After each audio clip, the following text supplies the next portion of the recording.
Good morning and good afternoon or good day wherever you are on the planet. This is T-Bird Love, and I want to welcome you back to our final day of the Impossible Summit. It's kind of wild that we've arrived at day 6. We've been in this sort of beautiful cocoon, sort of ceremonial space of building the energy every day at this time of disconnect, bringing in connection. I want to thank all of you who have been here with us the entire time. We can feel you and it really fuels us. I also want to give thanks to everyone who came before this day to be a part of the Impossible Summit, all of our presenters and workshop leaders. Huge, deep bow. Thank you so much. Beautiful people out there, we've got a very, very, very special day ahead of you. But before I kind of get into what that day is going to look like, I just wanted to bring notice that here in the U.S., today is Memorial Day. And Memorial Day is the day where we kind of reflect and celebrate those who have died in service for our country. So I'd like to kind of just hold space for those people who have passed into the other realm, but not just in the military sense. I want to give thanks to all of our soldiers, our young men and women who've been on the front lines, but to really everybody who've given their life to their country, to their people, to their vision, from freedom fighters to our frontline healthcare workers. Right now, some of them have lost their lives during COVID, to our ancestors during various wars, whether it was Vietnam or world wars, to people who gave birth, anybody who stood up, to our activists, to anybody who stood up for our vision, who've put their lives on the line. Let's just take a moment of silence just to kind of appreciate those who came before us and have passed to the other realm for a bigger vision.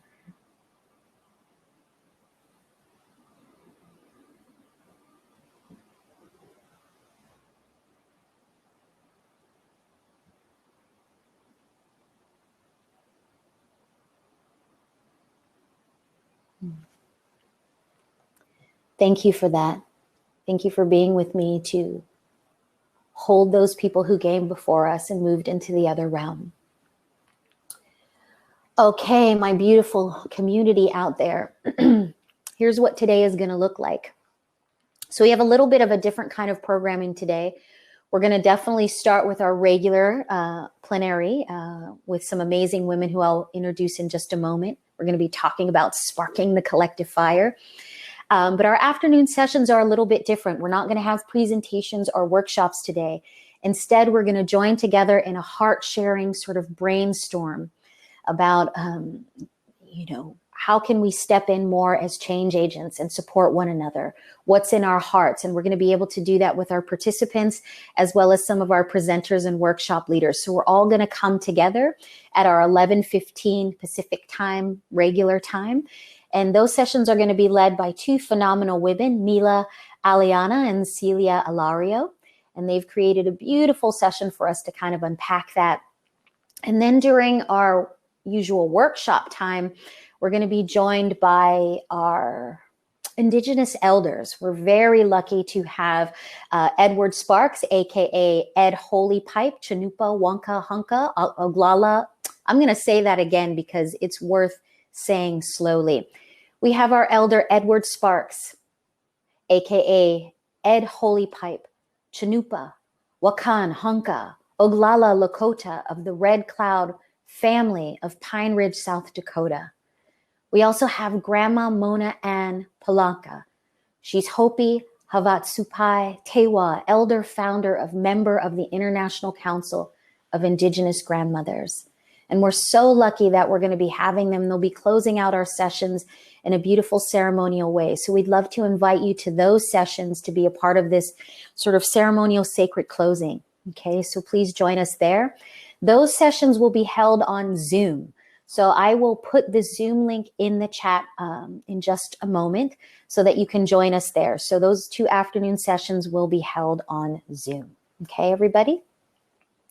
And so now let's get to it. We're going to start our conversation around sparking the collective fire. And I am very honored to bring up some amazing women who spark fires in their communities. I'm going to have them come up on stage and I'll introduce them. So ladies, come on up, you fiery, amazing women. And as you come up, I'll have Aya, Makako, and Kate come on up. It's beautiful to have you. And we're gonna stir the soup today. So I want to just introduce each one of you. Makako, if you could give a wave so everyone knows.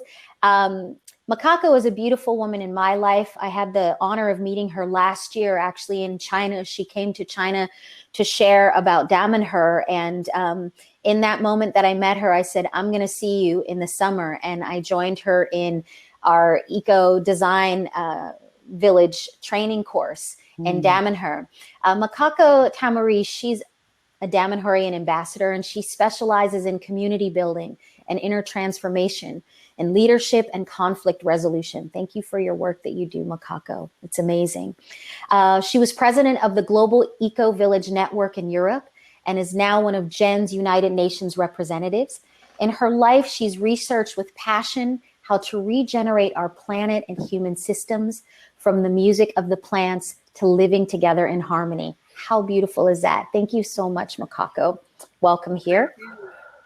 Yeah. And then we've got Aya de Leon, and she is an amazing woman. I actually, before we actually had a chance to really meet when I lived in the Bay Area, I was always peeping you from behind scenes. I've seen you, I've been around and just in awe. And it's such an honor to finally be able to say, hello, I'm T-Bird, and I've always been a fan of your work. Aya directs the Poetry for the People program at UC Berkeley. She teaches poetry and commissioning writers to address the climate emergency. Kensington Books publishes her award-winning feminist heist series, which includes Side Chick Nation, the first novel published by Hurricane Maria and published about Hurricane Maria in Puerto Rico. And this year, in 2020, Aya will publish a children's book called Equality Girls and the Purple Reflecto Ray. I cannot wait to get that book. Aya's work has appeared in Ebony, Writer's Digest, The Root, and many other publications. She delivered the 2019 Afro Comic Con keynote address on Afrofuturism and is working on a Ya Black Latina Spy Girl series for teens. Oh, I just love you because that's so me. That's so me. That's so me. So I am so glad that I get to be here with you and that you're here with our circle of amazing women. Thank you. Yeah. And last but not least, we're welcoming Kate back. Kate McCullum. She is the founder of Center for Conscious Creativity. And the first time I had a chance to deep dive with Kate, I just fell in love with her heart. And I feel it's just an honor to have you here. Kate is passionate about social impact through entertainment. Whew! Okay. And future trends in tech and story, transmedia storytelling, writing, and development. She has 30 years plus in the arts and entertainment, including 20 years in Universal Studios and Paramount Studios, working in television, film development, and production. She's also a member of the Producers Guild of America New Media Council Board, co-chair for PGA, Social Impact Entertainment Task Force, and chair of Global Arts Media Node, along with being a part of the Millennium Project, a futurist think tank. So people out there, exactly, nice. You can see that we have a council of badass women up on this stage that I am so excited to talk about. Let's spark the collective fire. So ladies, I just want people to really be able to taste into who you are on such a deep level. So I'd really like to open it up with, what does sparking the collective fire mean to you? And how has your life's work, who you are, influence this flame that we're fanning? Okay. How has that influenced this flame that we're fanning since we've come together at this particular time to bring about connection, awareness, cultivate community, and use creativity to express that? So does anyone feel like they want to jump right in? Or I'm feeling you kind of over there. So would you open us up? What's that mean to you, darling? Yes. I think a lot about heroism, right? Because as a writer, it's always like, who's the hero? Who's the protagonist? What's their journey? And I think that part of, I love just in terms of Kate's work around story, I think it's so important to figure out what are the stories that we're telling ourselves, who are we, and having stories of folks who are ordinary and yet somehow are in a set of conditions that push them to push them outside of the normal boundaries, outside of the okie doke. And I mean, I think in my work, in the Justice Hustlers series, I have this group of women. You know, many of them are current and former sex workers, and something about the way sex work is set up in this society pushes people just sort of outside of the bounds of the law, while they're simultaneously very much part of the patriarchal structure.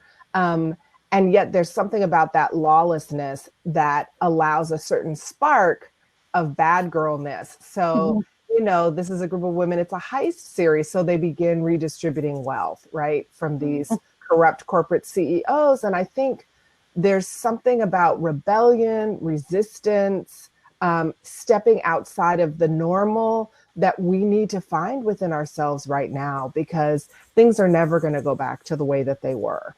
And it's going to require incredible boldness of our people to push for this other world that we would like to see as the old order is sort of crumbling.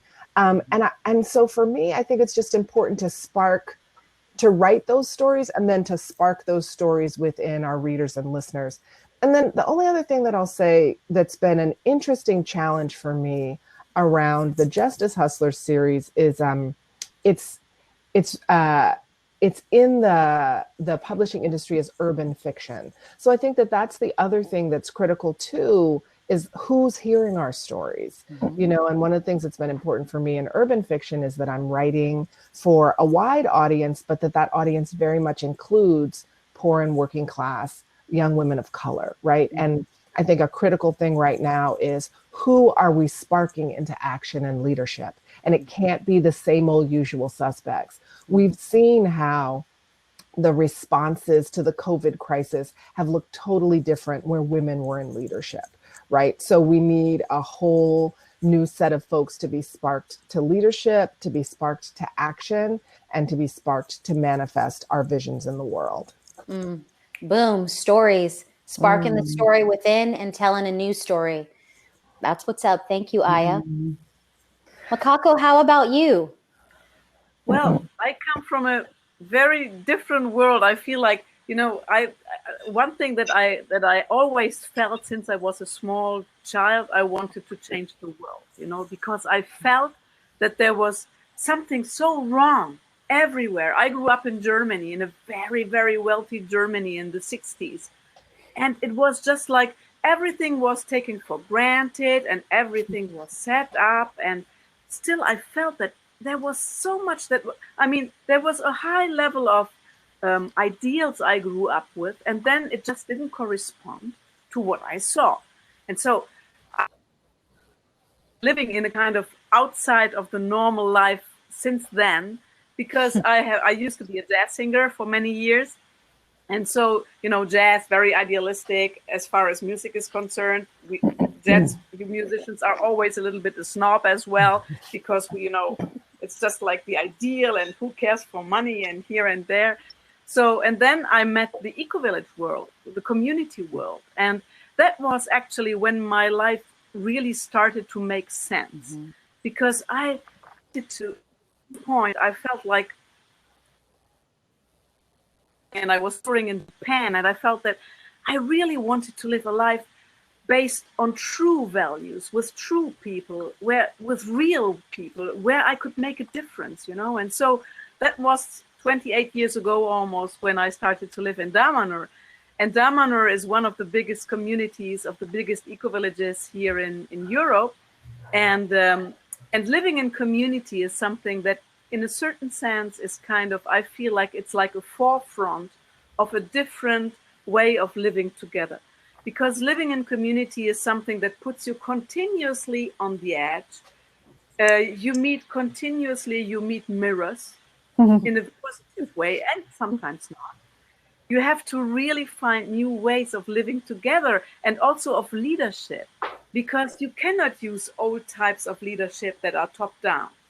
Leadership in communities is always also horizontal, and then there might be also top down, but the top down is always on time. Like here in Damanhur, for example, I have been leading the community as well for a time, and then in the same, and then afterwards I'm just back into my normal life, you know. So it's not that it's like every role that you can take is on time. So that's very, very important, I feel, because it allows you not only to experiment yourself in many, many different ways and really look at yourself and be able to develop talents that you didn't even know that you had. And on the other side, it really allows leadership to be like, in one moment you are the leader, and I was the queen guide of Damanhur. They're called queen guides, you know, something very so and in the moment after, I was working, like doing my devotional work for the community, and somebody else was telling me what to do, you know. So this continual shift that you can have in communities, where in one moment you're leading, in the next you're just executive, and so on, that really allows your personal, I mean, it allows to grow a lot and not to get stuck in any structures. And I think this is like really one of the things at the forefront, at least for a culture where I see much more, I wish for so much more equality. I can't stand what I see in this world, you know. It drives me crazy when I see all the inequality between men and women, between people in the developing world and people in the not developing world, and so on. It's something that really drives me crazy. And I feel that it's so important to be able to realize something together with a group of people where you can make a difference and where you can really create something that is not an island for yourself, but it's like a laboratory, so that people can use the things that we do and translate it into their lives. Because I think you can create community in the city as well as on the countryside, you know. But it's really all about creating community. I think this is really the new paradigm. It's about creating community wherever you are. Thank you so much. It's so beautiful to hear you and just feel your heart. Thank you, Makako. Kate, how about you sparking the fire? Thank you. Well, both of you, I have kind of roots in both of your stories. And I started as a trained classical musician, my path of artistry and creative. And then I ended up changing my major a couple different times, and with a communication degree in a small city in Michigan, Kalamazoo, Michigan. And then I moved to Los Angeles without really knowing much about the entertainment industry, but started working in the studio system, and then, but had a real interest and passion for my spiritual path, and discovered an organization called the Philosophical Research Society. So by day, I was working on shows like Miami Vice and Equalizer and Law and Order, you know, in the world of story and procedural cop shows. And then by nights and weekends, I was studying metaphysics and classes in any topic that this organization would offer, like philosophy and comparative religion and the tarot and just secret societies. And it was just this incredibly interesting parallel reality that I was kind of walking. So in 2004, I started an organization, I'll put it in the chat box, with a group of artists that all had a similar, they were all feeling this impulse. Like we all worked in the commercial world of storytelling, but we all had this common passion and thread to bring more thematic, philosophical, you know, culling from the ancient wisdom stories and traditions into our storytelling. So we founded the Center for Conscious Creativity in Los Angeles and began to build a community. And, you know, by having events, we hosted a monthly salon, and we would showcase artists that had created some type of project that had this resonance. And then we just kept building our group. And then we launched a website and put up a Ning platform. This was before Facebook was really taking off. And about 1,000 people joined within like a week and a half from all around the world. And so we just, you know, continued to nurture that support system for each other. And each of us, you know, had our own, you know, work, kind of sustainable works and jobs and projects. And so fast forward, I also have been very involved new media. So in addition to the stories being told in our traditional frame models, we're also now working in immersive media and coming up with projects and stories that can have tremendous impact through these new technological platforms. So, and again, we're bringing together, people that are also passionate about this. And in our company, Makako, it's really interesting what you were talking about, because we're trying to set up a non-hierarchical business model and having much more circular, like circles of leadership. And it's really challenging. And it's amazing to try to implement some of these new paradigms into our workspaces and really show up and again, be mirrors for each other's issues and trigger points. And, so I think that the challenge of how we, take the next step into serving the oneness and the oneness of humanity, and how we do that, we definitely need role models. We need case studies. We need to see these types of projects in action, like the Damaher project. That must be amazing. I so want to visit your incredible place someday. And again, just back to the storytelling side of it, I think that the more we can see visualizations of the future that we want to be living in, and see these images, projected to us, it's going to be so much more important for inspiring hope and what we can work to accomplish together. So anyway, that's my kind of background in the space. Yeah, I mean, what I love about really all of us is that there was an impulse to step into a need. Right. There was something there's a need that we want to step into, and how in our own unique ways we kind of really stepped in through our creative expression. And I'd like to kind of just unpack that a little bit more in terms of the relationship between creativity and identity, as well as community and consciousness. Because in some ways it's like, you all hold all of those pieces at the same time.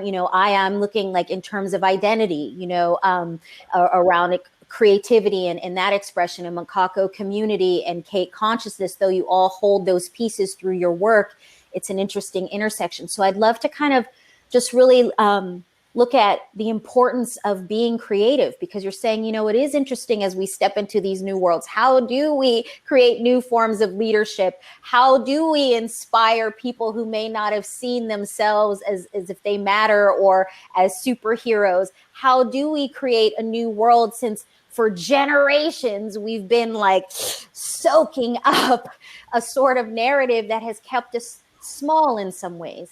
And I don't want to completely disregard it, because it's brought us to where we are now, but now we've outgrown it. We've outgrown it. It just doesn't fit anymore. And so I'd love for you each to kind of speak into the importance of creativity in terms of shaping the world we want to live into, our identity, how it inspires consciousness, how it gets us through, the obstacles in terms of creating community. So, and feel free also, ladies, this can, if you feel like you also want to talk amongst each other, feel free to be natural in that way too, just kind of putting that into the space. Aya, you want to take a shot at that first? Sure. I mean, the first thing that comes up is something I often tell young writers, who ask me, what about people starting out? What if you have blocks? In terms of one's own creativity. And I think that it's not only the opportunity and creativity, it's also the opportunity in the moment now. And basically, I'm someone who's really productive. Like, I write a lot and I get a lot done. Part of that is because, some of us are compulsively productive in response to anxiety. And I don't recommend any compulsion, however productive it is. A compulsion is a compulsion, right? So that's the first thing that I just have to say. But I will add to that I wasn't always that way. And I used to struggle with blocks or feeling like I couldn't do it or I didn't want to do it. And one of the things that was just really important for me in terms of like opening that channel was just doing my healing work, from personal trauma, doing my healing work from the roots of all of those insecurities. And so I was someone who kind of blossomed creatively in my 30s and then again in my 40s. And wasn't as effective in my 20s, because in my 20s, I basically spent a lot of time doing healing work, doing personal healing work. And so then when I showed up as an artist, I wasn't, because I think story is so critical. And one of the things that I see that's really hard for young writers a lot of times is that the story they're trying to tell is the version of themselves that they wish they were, right? Or the version of the world, but it's I don't want to say twisted is too strong, but it's distorted, right? Their ability to have a vision and have clarity is distorted by the unhealed trauma. So one of the first things for me that was really important was doing a lot of work on myself so that I was clear. I was clear about who I was. And that's the other thing about identity. Like I often laughingly tell the story, I'm Black, I'm multi Rican, and, I'd have these feelings I wasn't Black enough. And so my early writings in college were all basically like, I'm Black and I'm writing about Black things, Black, right? And that was my own insecurity, was distorting my preoccupation. Now I write about Black people all the time. I write about super Black stuff, but I'm not holding it with the anxiety that I have something to prove about myself. Instead, I have something that I actually want to say about Blackness because I'm living in it and I feel confident about it.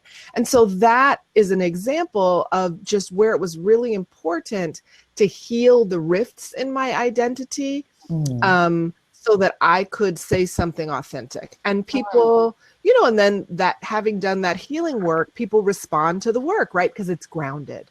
The other thing that I want to say about these times, these are times that are bringing up huge amounts of unhealed trauma. So people are anxious, people are having trouble sleeping, people are afraid, and it makes sense that people have that set of feelings. And so now is the time to go in, people. Now is the time to use all those tools. I had a little moment the other day and I just was like, oh, I'm feeling the strain, and I was in the kitchen and I just needed to lay down on the kitchen floor and cry for a minute. That was what I needed to do. And I was like, oh, I haven't done this for some time, but it's like, we got to let it out. If you have old tools, dust them off. If you don't have any tools, go find some tools, because this huge worldwide shakedown, the collapsing of our society, the people in charge who are shady and untrustworthy are reminding us of all of the most challenging things from our early trauma. And to face this kind of multi-level emergency, we can't be traumatized children waiting to see what mom or dad or the principal is going to do. We need to be grown people who are asserting our power. And so I think right now is just a key time for us to get those tools going to work through the feelings. And I'm not saying now isn't a scary time. There are real things that we're up against now that are scary. But if we're looking through the lens of childhood trauma, A, they're going to look 1,000 times more terrifying, and B, we're not going to understand our power. And so I think when I think about identity and creativity, those are the things that I think that are really important now, because we're facing a time that is completely unprecedented. And so our creativity, not just for us as artists, but our ability to be able to imagine something that has not existed before is more critical now than ever. Yes, and more yes. We got to start here and heal, right? So that in a way we can actually remember who we are. We can remember who we actually are. We can actually recover the memory of our future. We can see ourselves. And I love how when we're young, we go through a certain phase. And as we get older, we learn more and our relationship to our past begins to change, right? And so that's why I love when people who are older can also work with the youth. Because I mean, when we're young, we know everything anyway, right? We already know it all. We know. And yes, we do know. And we still have so much to grow into through life's experiences. But this path of healing, what's so interesting about it in terms of creativity, it's funny when we go through experiences and when we can kind of unpeel what's ours and what actually we learned and discovered, actually, that's not mine. That's not mine. Or I'm not going to own that anymore. I can actually see myself, right? I can see myself and I can actually see how I've been showing up so I can make a choice about who I'm becoming.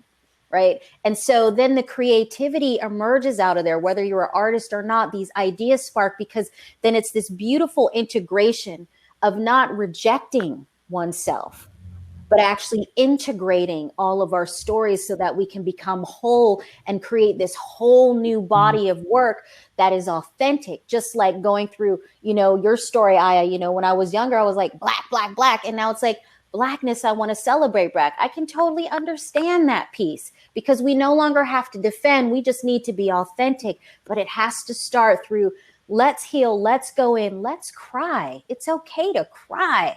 It's okay to feel. Feeling is beautiful. We were taught, it's not so good to feel all the time. We have to be strong. But we're realizing that there's a word that's been kind of going throughout the summit of fierce vulnerability.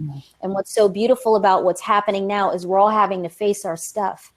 But we're not alone, right? We're all feeling it and we're not alone. We have an opportunity to do a reset by recovering our memory and by actually looking at what is ours? What can we give back to our ancestors and thank them for carrying? We're going to create something new in our new story and keep moving on. So I just love how you put that in so that we can really own our identities and reclaim it. Thank you for that, sweetheart.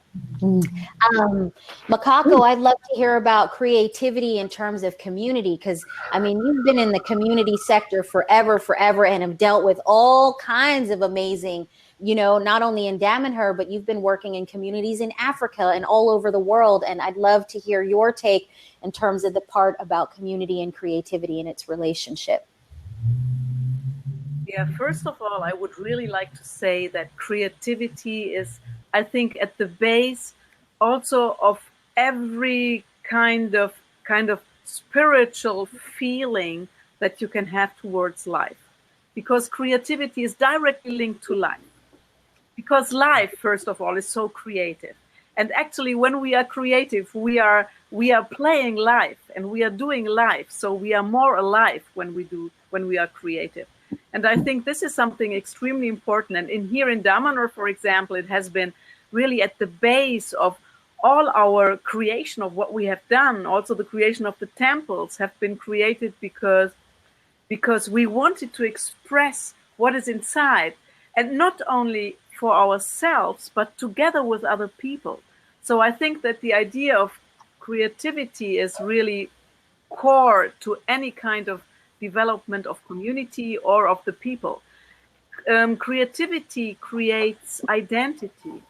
It creates that you identify with a culture, that you identify with something that has been created by others that you can feel close to. And I have seen that, as you say, also in the African communities where I've been working with, because we have a twinship with a community in Senegal, and we have been there several times. And I think what actually is incredible is the creativity of people to make life beautiful, and to make life beautiful even in moments and in times when it looks like very difficult, because lots of material well-being is absent. And still people, I found them more happy than we are, And I already live in a community that is really happy. At least I feel that living in community makes people happy, because there are so many connections that make you feel that there's trust, that you can trust, and that you are valued for who you are, and that you are necessary. All these kind of things that play into our feeling of life, because that is very often absent, and I feel that links to unhappiness. So I think that creativity is the base of everything. First of all, of an identity of a people. So this identity of peoples is still very strong in tribes, and there everybody knows exactly who they are, and they know that everybody is really necessary to all the others. And if there is a little piece of something, it will be shared amongst everybody. So it's a completely different approach to life. And creativity definitely is the spark inside of ourselves that makes ourselves look for something beautiful and for something better. I think when we are creative, we are really in tune and in touch. Do you still hear me? Yes. Yep. Yes. Yep. Yes. Okay. So I think we are really in touch with the divine part of ourselves, with the divine spark, because that's creativity. So I think no happy society can, I mean, let's say the happier a society is, the stronger creativity works inside, and the more a society is creative, it goes towards happiness, in my eyes.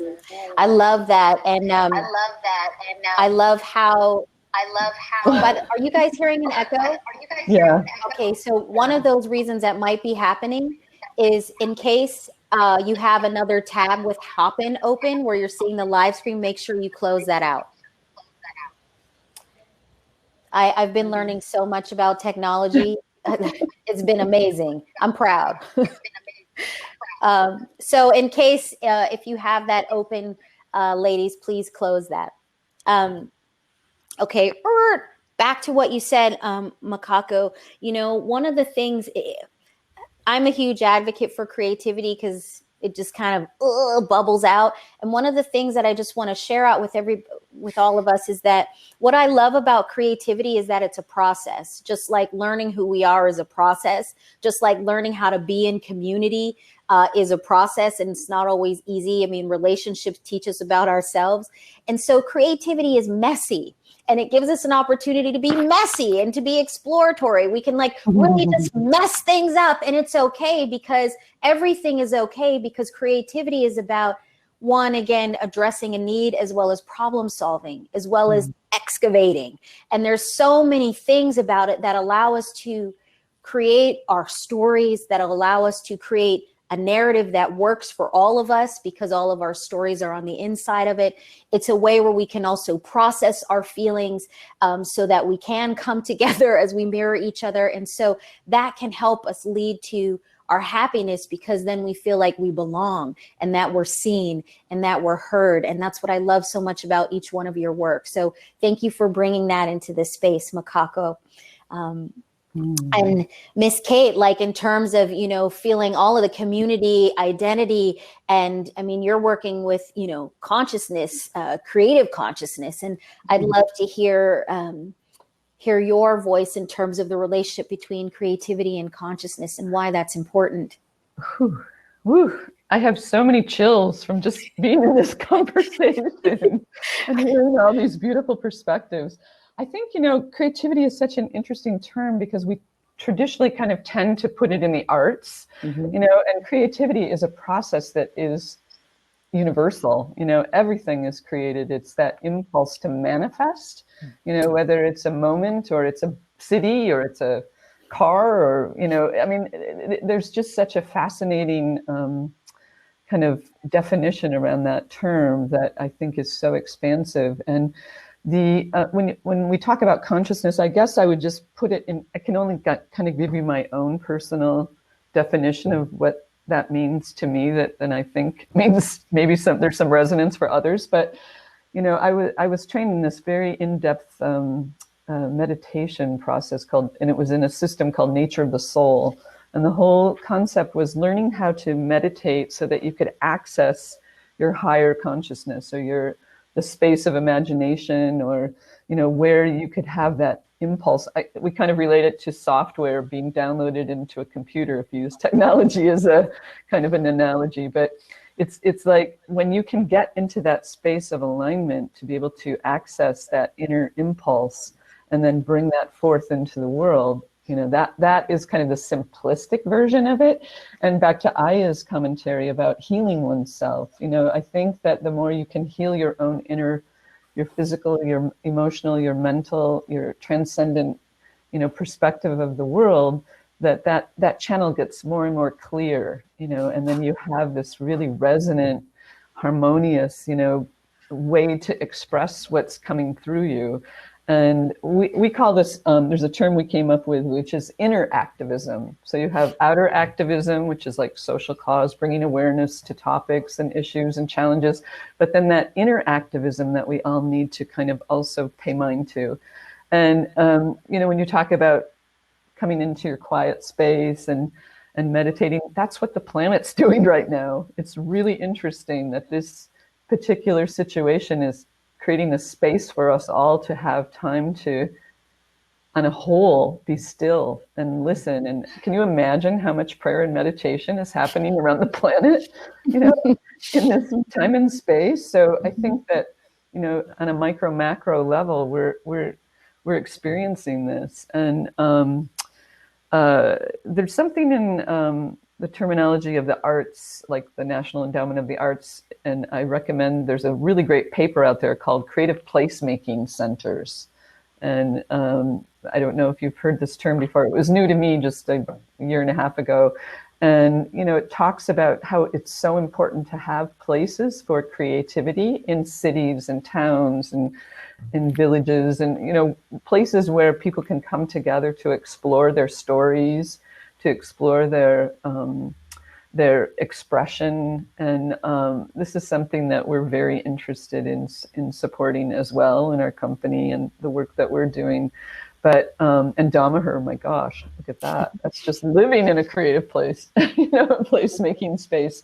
So I actually have a friend who has a nonprofit called Create Now, and she brings artists and creatives into community to work with foster children and high-risk youth. And they help these children learn skill sets so that they have a way to express their stories, be it through cooking or writing or dance or music or, so this idea of the wise elder, helping the youth. I mean, this is another beautiful way of expressing that and supporting the process of transmitting knowledge and skill sets to help keep the channel open for the impulse to create, because we all have that impulse to create, whether it's making a beautiful home, a family, a garden, a city, a community, a book, a story, a dance. It's just the nature of being on the planet and the life force. So. Yes, and more yes, and some yes on top of that, and then another heap of yes. Okay, let's just keep putting some more yes on top of the yeses. Okay, like yes, yes, yes, yes. It's so beautiful because, I mean, as I just feel into the space of what each of you are sharing, it's so cool how when we allow ourselves to be open, like not closed, but open, then all of this process happens and we become these vehicles, we become these vessels, right? To process, to explore, to examine, to show up, to be seen and heard, as well as show up to be able to receive someone else sharing, right? And there's this beautiful space that happens when we allow ourselves to not be so linear all the time, but open and messy, not in a negative sense, but like, let's throw paint around, let's throw ideas, let's try things out without having to confine ourselves to perfection or getting it right, or, oh my God, what if I fail? And what's so beautiful is that in this time where we're all coming together, it's such an amazing moment to be alive in so many ways. Thank you, ancestors, and thank you for my parents for having me when you did, okay? Because I don't know if I would have wanted to miss this, is the fact that, wow, here we are, more connected than any other time we've ever been, ever in the history of humanity. We're connected more than all of us are all together right now, and yet we're disconnected. Yet here we are, boom, in our Vipassana, like, okay, what actually do I want now, especially those of us who can hear into that space, and how can we step in and actually create it? Because those other structures that may have worked then. I don't want to just, but they don't work now. What are we going to do about it? And it can't be done in the same, how are we going to create something new? We certainly can't do it by bringing the same old, what into the picture. And so what's amazing is that we're getting this opportunity to get quiet, even if it's uncomfortable, because creativity is also very uncomfortable in a lot of ways. Very uncomfortable. But that's where we get to shift and move and breathe and discover our capacity. And so here we are having to actually be with ourselves and kind of wake up so that we can grow up, so that we can actually show up. And how many of us are having the same narrative and are coming together in this creative process. And we can't do it without that first step, which is that interactivism, so that we can come out and be able to see ourselves in another to create that beautiful intimacy so that we can move it forward. So it's just, I just keep getting inspired by everything that we're saying on like what's happening. And I want to continue to midwife this in, which brings us to now with everything that we said. Ladies, why culture is the way and why women? Our relationship to culture and why women, right? In terms of why us in culture and why us now, let's play, Mm-hmm. Aya, what you got to say? I mean, it's so funny. Why I feel like, so I'm the only daughter of a single mom, and so, I mean, part of it for me is like always women. That I grew up in a household where women were always the ones making things happen on behalf of other female people. So it was like me and my mom. So, and, I have a daughter, so it's like women, so there's something in my lineage, because I am aware that 49% of the population is male. So as is my partner. So, I'm not unaware, but there's just something for me in terms of my own lineage of my lived life where that sort of goes without saying.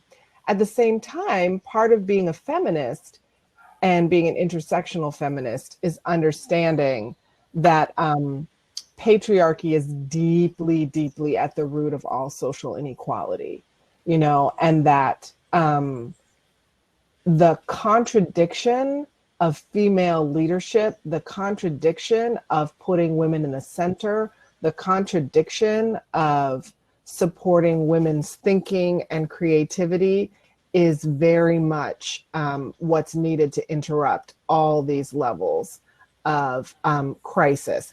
And it's not to say that every single woman is on board with a vision of beauty and equality for the world. We've seen, women who are in cahoots with the patriarchy be promoted to leadership or attempted to be promoted into leadership.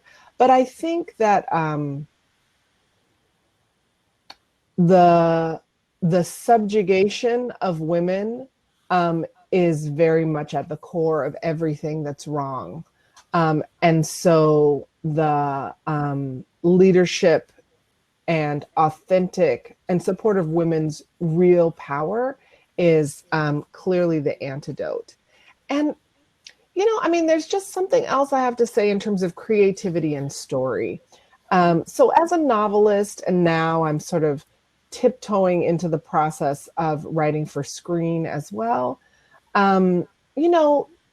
there's this whole kind of hero's journey narrative, right? Where we have like these stories that have been told in cultures throughout the world for thousands of years, and that there are these sort of things that we see over and over again in the story, right? And so part of it is the reluctant hero who doesn't really want to do it at first, but then a bunch of things happen, and then eventually it looks bleak. Like it looks like they're going to fail.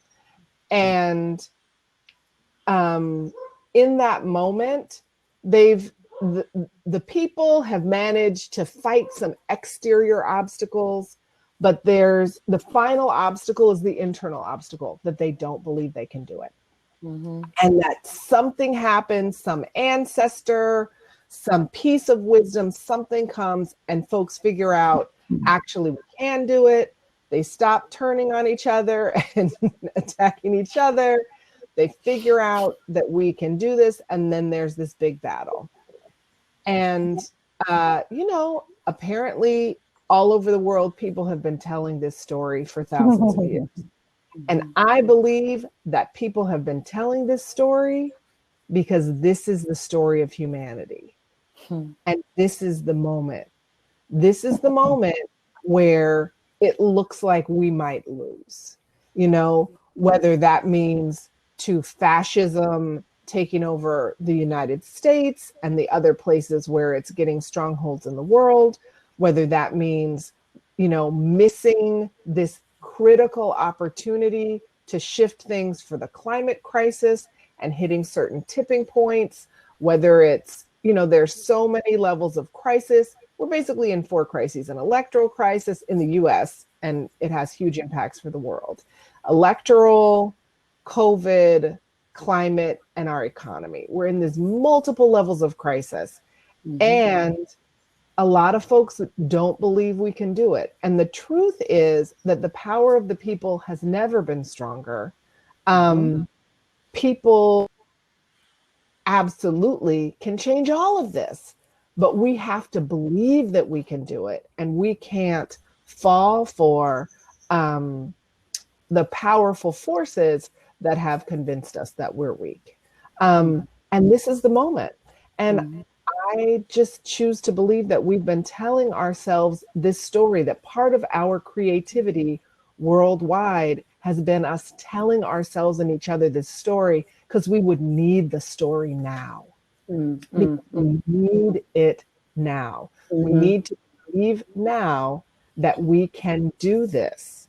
And that we can face these crises and everything folks have said, that we can clear ourselves out within, that we can be connected and with community, and that those connections and that clarity is what we're going to need to fight this huge battle. There are some big battles coming, lots of different kinds of battles: electoral battles, political battles, ecological battles, and those battles within. And I think that's a critical place of our creativity, is about this particular story. I love that. And, I remember an Anishinaabe elder said to a group of us once, he said, as Indigenous people, we believe and then we see. We don't need to see and then now we believe it. And as you're speaking into this space of like our story of we got to believe that we can. I always say to a lot of people that I work with, I say, okay, remember a time where you fell and then you got back up? Remember right before when you were falling, you didn't think you were going to get back up, but somehow you did. And it's like remembering all the times where we actually got back up. It's like somehow we forget about it, but we got to be able to go back and remember all the times that we did get up, and where not only could we did, and we still can. And I think in terms of just like this whole, going through the hero's journey in terms of creating a new story is like starting with we are.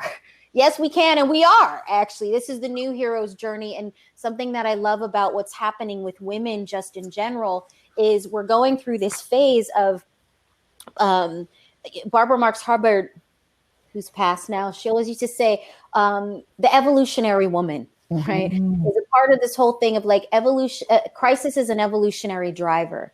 And I think for us as women, we're learning how to recreate our own identity by not inheriting the identity that was given to us through this process of pulling it away and not excluding men or making them against, but actually stepping into our own power, showing men how to be men, because we're actually being authentic to our true voice. And part of that is saying, as women, we gather. We process, we give birth. There are birthing pains. We hold that pain. Every month we go through a cycle of change. We know how to hold. We're connected with the moon and the oceans and the water. We're moving, we're showing creativity. And so this time of everybody get back to the place of not only can you, but you are.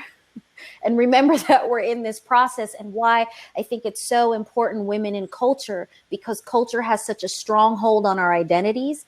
I mean, it gets past, like sometimes culture is the hardest thing to penetrate, right? And there's wonderful things about it, as well as sometimes not so wonderful things, like, you know, mutilating young girls, you know, circumcising them inside of culture. So there's something about women stepping into their power, and a power that's not mimicking an old power or a masculine power, but a power of remembering who you are, so that we can help create this container as well as leave for all, so all of us can step into our power and greatness. So I really love how you brought in, we got to remember our story, that yes, we can, because we still have some ways to go. We can't give up right now. We got to get creative. So thank you for that. Yes, I would please, really please. like to share a beauty. I mean, when you talk about the hero's journey, also in Damanhur, we have a myth about the hero's journey. And it's a young man, and if you want, I'll sing you also the song. So, and there is a young man who goes out into the world, and he's going to fight against the big enemy that is going to crash everything. And while he's going out, he sees that the battle is actually inside.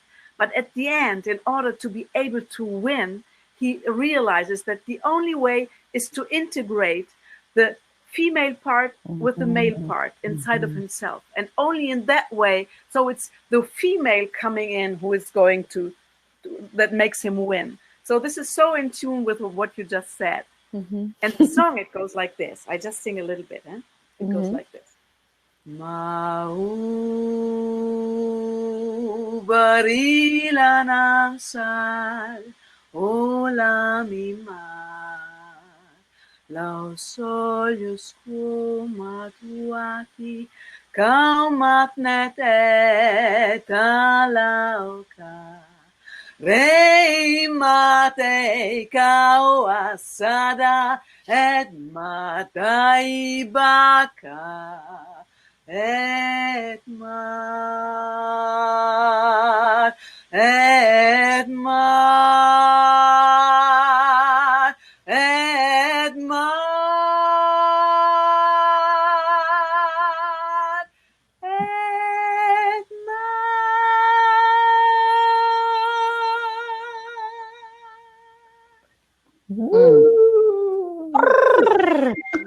Thank and this you, is my Makako. favorite song, you know. And I think that we are really in a moment of time where this is exactly what's happening.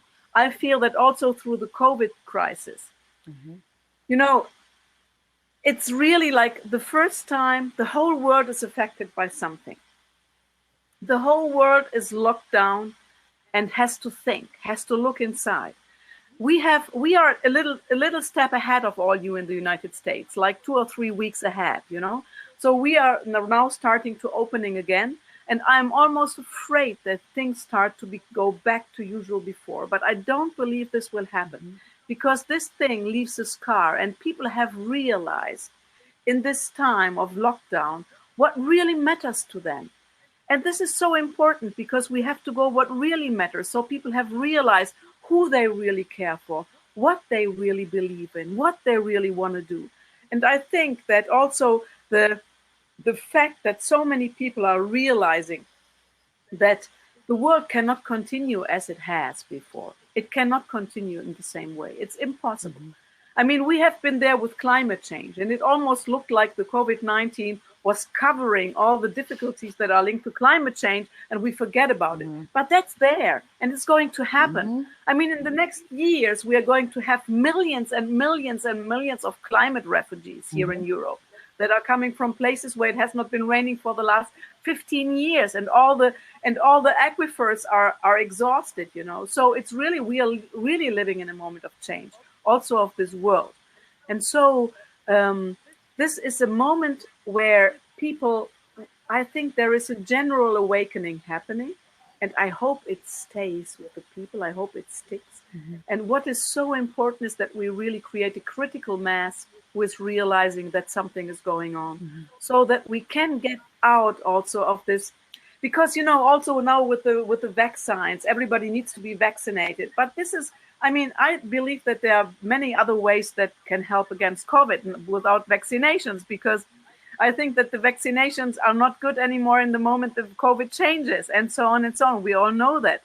And for sure, it does not make sense to vaccinate everybody in this world with all ages where it's not needed. Let's use things where they are needed. I don't say, no, don't vaccine, but do it where it's needed. And so I think with all this, many people are really awakening because they don't want to be, let's say, dominated by somebody who is deciding for them. And they're realizing that we have our life in our hands and we want to decide. And people are, maybe for the first time, it was clear, it looked like never before it was possible that the world would stop. And it has stopped, it happened. So that shows that many things are possible. It just depends on us. Life is going on anyway. So we really, I think this is a great moment it's a great opportunity for humankind, and it's a great opportunity for all of us. And we have to be able to stick together and to go for what we believe in. I think this is really so important, to go for what you believe in. Thank you, Makako. Thank you, Makako. Yeah. Yeah. Before we actually open up to Q&A with the participants, I just wanted to follow up with Kate. And again, ladies, in case you have a tab open, make sure that's closed. If there's a live 2 tabs with Hopin, it's just like, thank you. Kate, before we move into opening up the questions, I just wanted to hear your voice, particularly around culture and women. I mean, clearly we're a force of nature here up on this stage, and it's just now we're like, we need a new story. We got to do something. There's something about coming from the feminine and why culture or connection, I think, as women, just in terms of, we've always been we're the spice, we're the homemakers. We're the healers. We're the people who plant the roots, bringing in the culture. So I'm curious just to hear from you in terms of that relationship. And I'll let you riff on that. Oh, thank you. Well, I was a single mother with a single daughter as well, like I is in reverse. So I started with a typical house with a picket fence and a husband and all that, and then had a divorce and became the sole caretaker of my child. And it was so intense to accept that and step up to it. And I was terrified. I was like, how am I going to raise this child the way that she deserves to be raised? And so, what I had to call forth in myself an inner strength. And when we talk about, women and men, I also like to, like Makako said, I like to also look at the balance of the masculine energies and the feminine energies, because, there are women that are extraordinarily strong, women that tend to have a more masculine dynamic, or there are women or men that are very gentle and have a more feminine dynamic. So I think that what we're all experiencing on a more kind of cosmic level is this need to balance. And much like the yin and yang symbol, within each of those symbol shapes are the little circle, which is the opposite of the other. And so I think that we as women need to call forth our masculine strength, and the men need to call forth their feminine strength. And in alchemy, there's something called the marriage of the connuctio, which is the marriage of the self, the masculine and the feminine within the self, which is ultimately that place of heart balance, or learning to feel with the head and think with the heart. Again, it goes into this need to have a balance. And yes, we as women have a physical difference. We do birth, we bring forth life, we have that role, and we are so much, because of that, we're so much in that mother energy of the collective, of the ones who sat around, and cooked the food and took care of the children while the men went off and hunted, So this is such a dynamic kind of impress in our DNA that we are now able to come to balance as humanity. We do need to come to balance. And I think women are rising up, excuse me, in a really powerful way. And in just watching what's been happening in Hollywood and the whole, the pushback on equality and storytelling and diversity of voices. And that's really been a positive, shift in how we are showing up for storytelling. So that's just kind of my 2 cents on it. Mm-hmm. Thank you for that lovely gold. It's so great. Okay, ladies, I'm just going to open it up because I could sit here and just ask all my questions, but I'm not going to do that because we have such a wonderful crew here. So Angela 7, hello, love. She says, women are socially inclined to gathering, sharing wisdom, connecting, and being in community. How do you see this changing in the time of physical social distancing? How do we keep our collective fire and be in this reality together? This, what about, okay, sorry, that's why my glasses. So she's saying, this online summit has been wonderful for that. Thank you, Angela. What about where we live physically? Yes, Kate. I have something to say about this because I've been tracking future trends in media. That's like one of my areas of interest. And what I think we are experiencing right now, and in fact, in this technological platform that we're all in, is new media. I think that this people everywhere are doing Zoom groups and meetups, and I participated in a mastermind session this weekend that had like 55 people on it, and then we had this very elegant period where we did these little breakouts with smaller groups, and then we came back and we all suggested ideas, and people sang, and people had poetry readings, and they had stories that were told, and I was like, oh my God, this is a new media platform. Instead of push media, this is interactive media where we can get together internationally. We have the ability, we have Macaco from Italy right now, and we can get together as women from all over the planet, as people from all over the planet, and we can have a media showcase where we can interact and comment, and we can share in such an amazing way. I mean, just imagine this platform amped up, where you're watching maybe a film, and then we stop and we pause and we all communicate about it. And then we, come up with a new storyline. And so I just get super passionate because I think we're like birthing this, and we're all able to like imagine, having a whole new way of interacting with our stories. So anyway.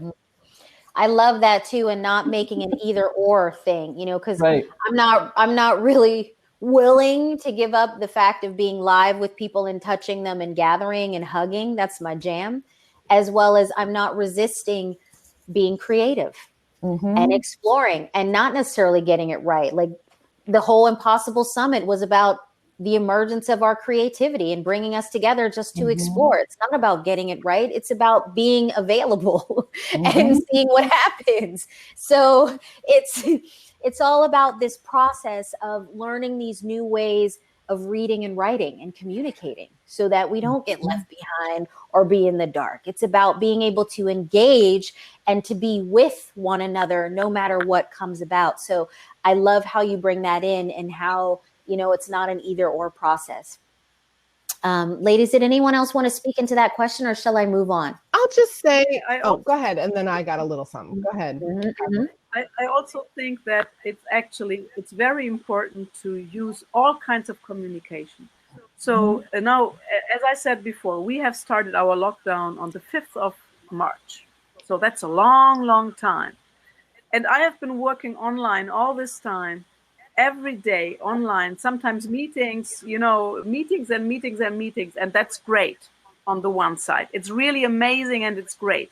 And and in the same time, I'm longing to have contact again with the people, physical contact with the people, because I have had the great opportunity to live in community. So inside of our household, where we are one household, but we are 15 people. So I had lots of social interactions. And actually, in these times of lockdown, our community density has grown so stronger than ever. And we shared so much.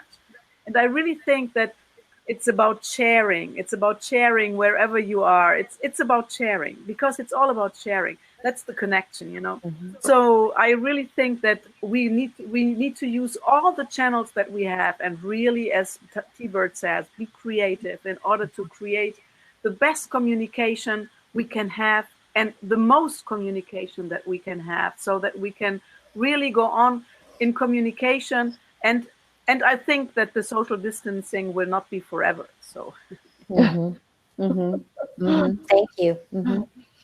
Aya, you want to jump in? Yeah, it was interesting when you said either or. Folks were saying either or. One of the either ors I just wanted to highlight here that I think is really critical. So when we talk about women and we talk about the power of women and we talk about kind of toppling the patriarchy, fighting the patriarchy, I just want to say that I think it's super important to hold a both and when looking at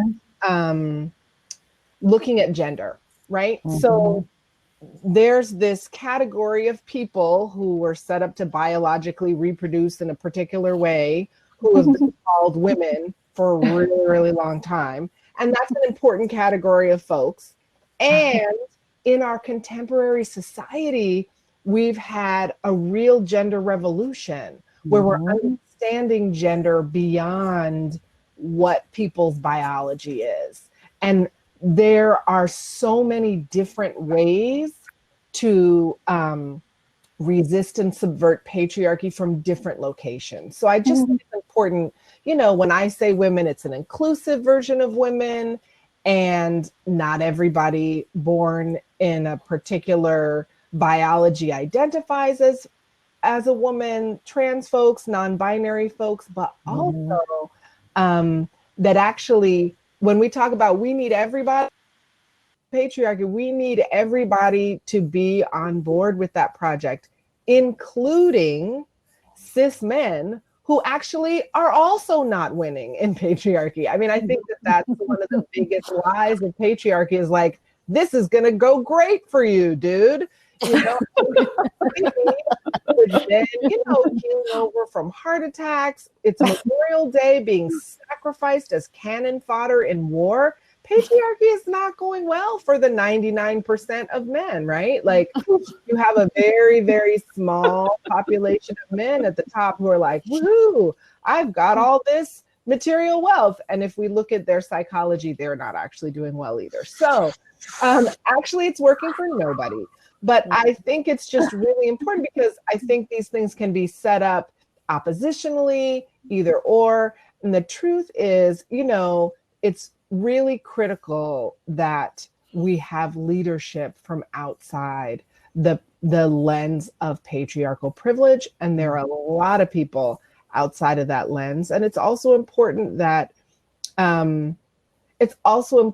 to raise and nurture and support men to resist and defect patriarchy. That's what I have to say about that. Okay, boom. Okay, that's what's up. It's so beautiful. And I'll just throw this in the space. One of my teachers talked about in terms of masculine and feminine, because it still kind of brings about kind of duality. He started to speak into looking at it as circles and lines. Which kind of opens it up even more, where we can kind of look at where are we more circular and where are we being so linear, which kind of, opens it up. and just sprinkling some in there. So on this notion, we're going to keep unpacking this. Bruna says, hello, Bruna. She says, it is said that the future is feminine, which has less to do with the gender roles, even though gender issues are extremely important to be discussed and recognized, but more to do with characteristics generally associated with women, such as collective caring, inclusion, and healing. So I would like to ask these amazing group of women, how can we bring these values and spark the collective fire in environments predominantly controlled by masculine roles and values?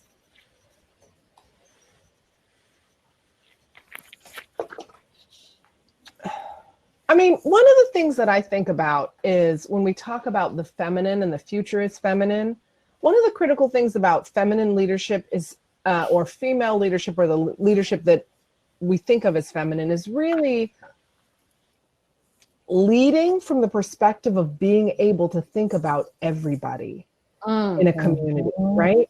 That you have to be able to think about everybody, and you have to be able to hold multiple needs, right? The toughest places in my teaching have been when something happens and everybody gets their buttons pushed.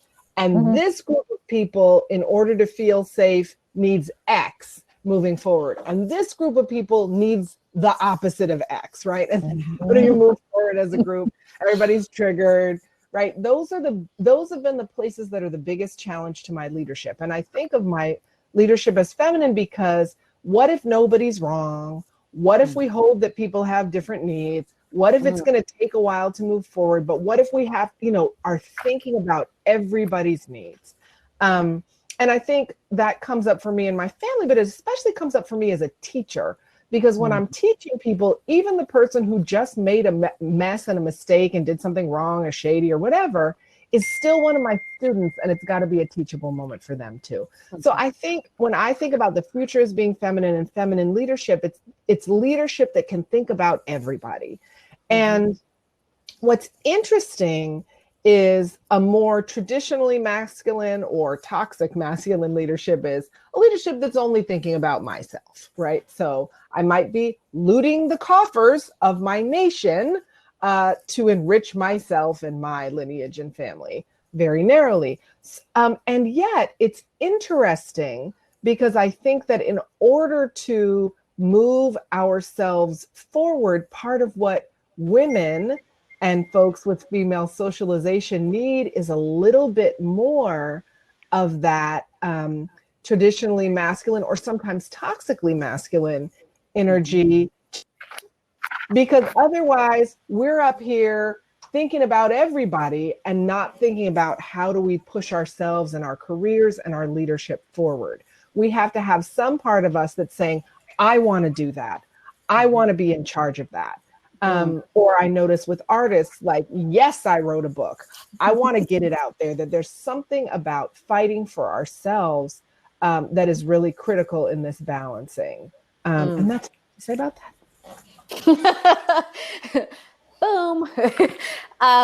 So wonderful. I also think that it's about integration, because it's really, we all have the female part and the male part inside of ourselves. It's the chromosomes, so we do have both parts inside. It's only that one is more predominant. So I think it's really about integration. And this goes in the same direction. It's not, what you just said, Aya, but it's really about integration. If the women are able to integrate their female part and their male part, and there's one thing that we have been made to believe, that we can't do it and that we are less and that we can't, that anyway the others are better. And we have to stop believing that. That's right. We have to stop believing in that. We have to see, if I have been around so much in this world, and I have seen women in India, in China, in Japan, in Africa, in communities, in many different communities. And I tell you, the world is created by women mainly, because the women are really holding everything together. So we have to become aware of how important we are, and that it's a different way of expressing things. So we don't have to be pushy, but we have to be assertive. I think this is something that is very, very important, that women need to need to learn to be assertive and to have to trust in themselves, trust that we are all, this is true for everybody. If everybody believed that they can do and that they are valuable and that the dignity of everybody is really respected, then this world would be a different place and all these problems would not exist anymore, So, yeah, I go for dignity. Yeah. Yeah. I feel like, when every woman can feel her worth, like really own it, like when it becomes full, you know what I'm saying? Like literally, I feel like there will be world peace. There's something that we're healing in our collective consciousness, that we're rewriting our story now. And it's so beautiful to be alive with such vibrant, strong, vulnerable, fiercely loving, generous, creative, authentic women, and to be able to model that and to just test it out by just showing up. You know, we're all testing this out, and to really own ourselves and honor ourselves where we're at, and just to remember that every one of us, we were born with a very specific purpose and reason. There's nobody else on this planet like any of us, which makes us this very rare, beautiful gem. There's only one of us, which means, like in nature, everything in nature has a purpose. We all do. All of us do. And so we're kind of reclaiming that truth by gathering in community and mirroring and reminding and holding accountable this truth of our greatness. And it's just been such a beautiful, rich conversation. Ladies, as we begin to come to an end, which I feel like, that flew by so quickly. I feel like we can continue to just talk and talk and talk about so many juicy things. I want people to know how to find you, what you're up to right now, like what's going on, because I want them to be able to continue to be involved in whatever you're doing. So I'd love for you to kind of share and go around, as well as any last words of wisdom or what's on your heart for our communities out there, just in terms of sparking the fire and creating this beautiful, impulsive culture of where everybody feels like they're chosen, they matter, they're valued, they're needed, and they're loved. Any last words of wisdom?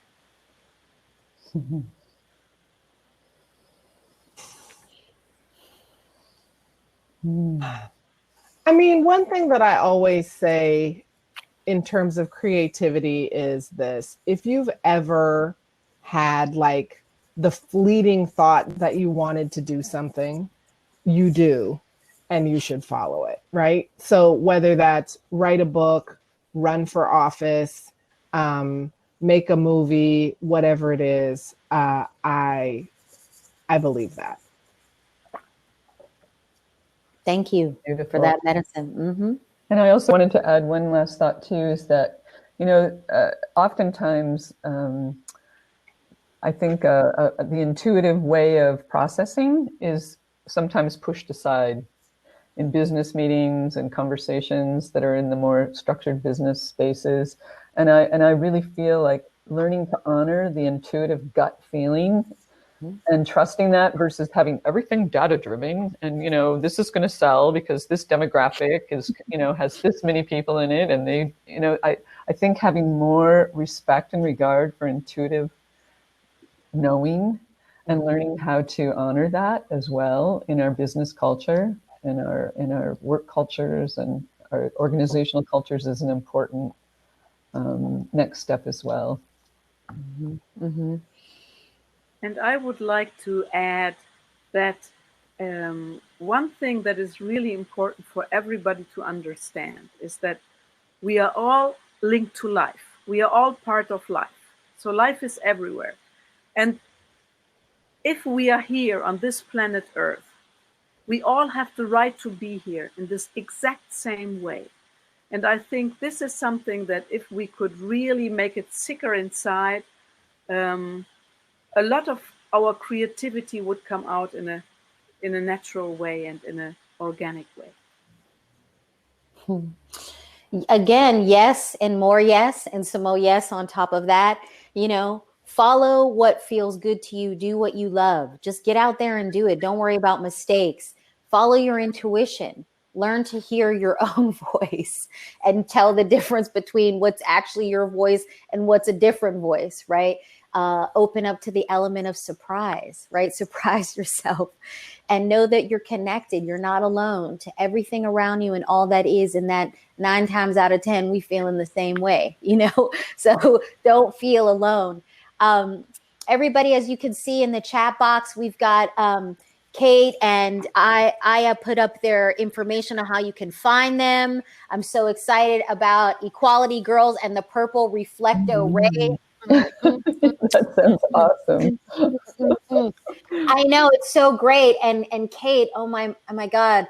I really can't wait till I get to LA again and get to come and see your spaces and your projects that you're doing.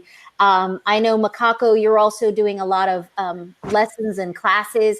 Is there a way where people can reach out to you and connect to your amazing wisdom? Mm-hmm.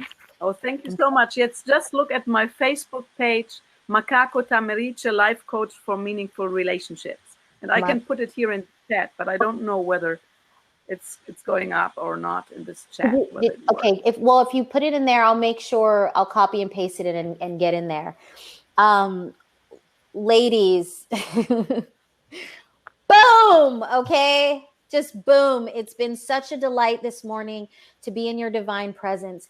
Thank you for all that you do and inspire. Thank you for your words of wisdom. Thank you for your hearts. Thank you for the legacy that you are creating and providing for all of us. Thank you for mirroring greatness. And before we actually close out, I'm wondering if you have one of your poems ready for us. I do. Can you hear me? Yes, we can.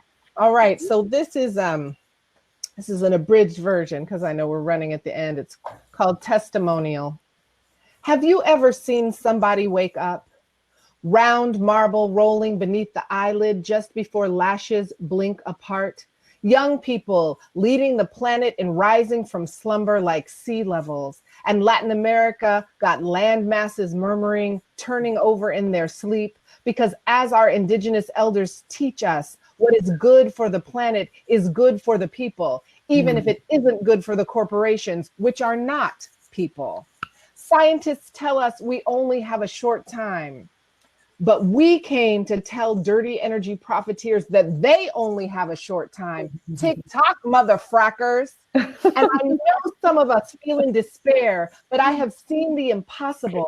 I have seen mushrooms suck poison out of the earth and belch rose petals. We have seen impossible candidates beat impossible odds as a preview for 2020. Meanwhile, I suspect some coalitions building with the ancestors. I hear Crazy Horse been kicking it with Sojourner Truth, while Che and Jesus been chopping it up with Emma Goldman. But when Tupac threw down a freestyle verse while Nina Simone and La Lupe started to improvise on top, I heard it got so hyphy up in there that in the nearby realm of unsettled souls, Henry Ford and Ronald Reagan wished they still had bodies so they could put on Green New Deal t-shirts. Because it's only a matter of time before we got so many marbles rolling in the rhythm of the earth and united ancestors whispering in our dreams. And we reach that critical mass of political resistance and we see that we can really win this thing. And the people finally wake up. Woo! Woo! I am literally sweating and I'm so not kidding. I am on fire. I am burning up. Okay.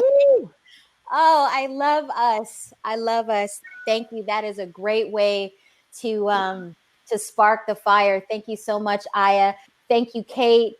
Thank you, Macaco, for all that you do and inspire. It is such a gift.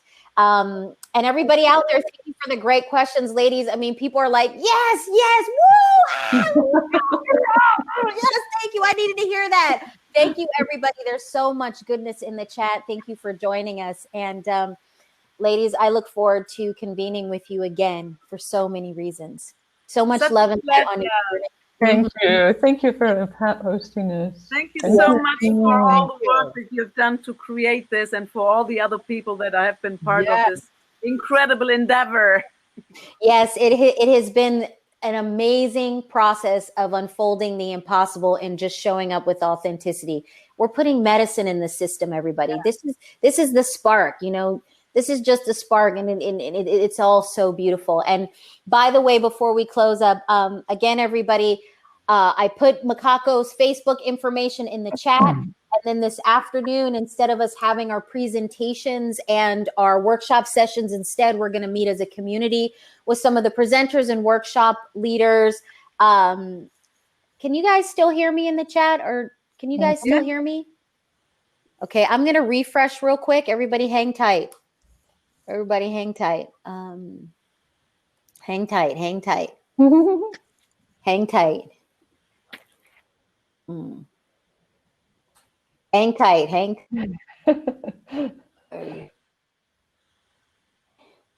Hang tight.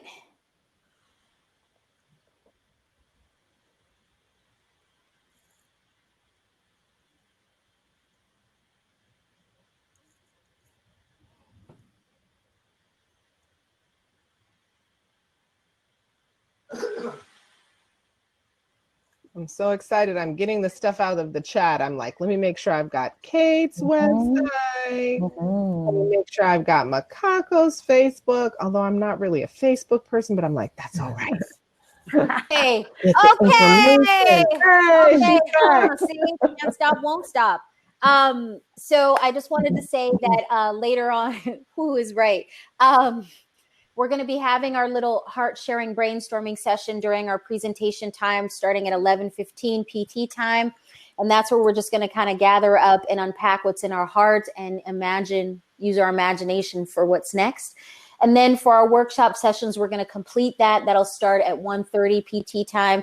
And we're going to be joined by our Indigenous elders in a ceremony just so that we can bring closure, just as we opened up the container at the beginning on Wednesday. We're going to close this container just in this form in a beautiful way. So I invite you all to join there. I put the Zoom link in the chat. I just put it there again. And ladies, I'm going to let you sign off while I then bring up, as we close out this section, Carter, who has a beautiful story for us. I love you, ladies. Thank you so much. I'm sending you the biggest hug and deepest admiration.